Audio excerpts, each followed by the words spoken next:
হে ঈমানদাররা, তোমরা ধন সম্পদ সন্তান ছেলে মেয়ের মোহে পড়ে আল্লাহর জিকিরকে ভুলে যেও না। তোমাদের মধ্যে যেই ব্যক্তি সন্তান সম্পদের মোহে পড়ে আল্লাহর স্মরণ থেকে দূরে যাবে, তারা সবাই ক্ষতিগ্রস্ত হবা।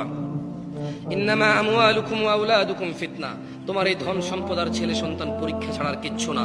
আল্লাহু ইনদাহু আজরুন আযীম, আর আল্লাহ তাআলার কাছে আছে উত্তম মহা পুরস্কার।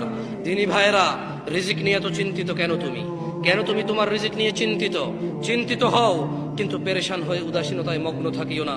জেনে রাখো, আল্লাহু ইয়াবসুতুর রিজকা লিমান ইয়াশা ওয়া ইয়াকদির, আল্লাহ যার খুশি রিজিক বাড়িয়ে দেয়, যার খুশি রিজিক কমিয়ে দেয়।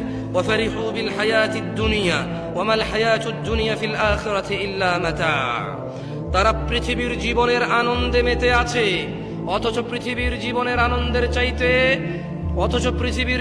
আনন্দের চাইতে আখিরাত উত্তম।